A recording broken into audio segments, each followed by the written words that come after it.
Born in Hyde Park, New York, Franklin Delano Roosevelt would eventually become the 32nd President of the United States. Prior to his career in politics, Roosevelt sought a career as a lawyer, attending and graduating from Harvard, then going to Columbia Law School, which he dropped out of after he passed the bar exam before finishing school. Roosevelt shares many family ties with multiple people, including former presidents, prime ministers of other countries such as Winston Churchill, and even his own wife, Eleanor.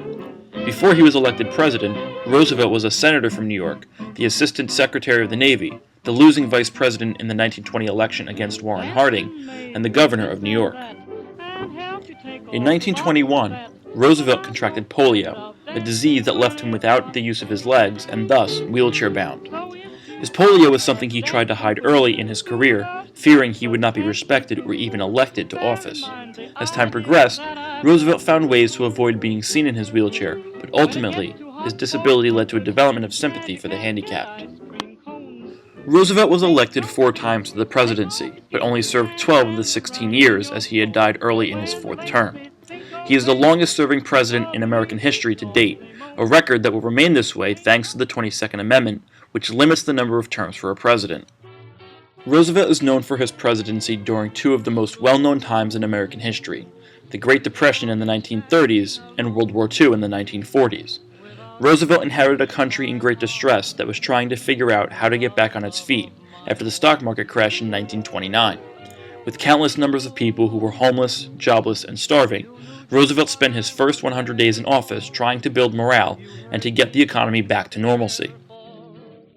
Following his inaugural address, where he told the American people that the only thing we have to fear is fear itself, Roosevelt jumped into action with a bank holiday, enacted 2 days after taking office. Roosevelt closed the banks from March 3rd to March 10th. Under the Emergency Banking Act, which passed unanimously in the House of Representatives and close behind in the Senate, the president was given the ability to open the banks when he saw fit. Under this act, Roosevelt broke down whether the banks could open in 4 categories, based on whether or not they could pay back their loans, allowing a certain amount of deposit to be withdrawn, allowing deposits to take place, or not being able to open at all, which was only about 5% of the banks. This allowed the banks to slowly get back to business without taking on too much. Roosevelt also created the Federal Deposit Insurance Corporation, or FDIC, which insured up to $2,500 of depositors' money in the case the bank collapsed. The FDIC is still around today, insuring depositors up to $250,000.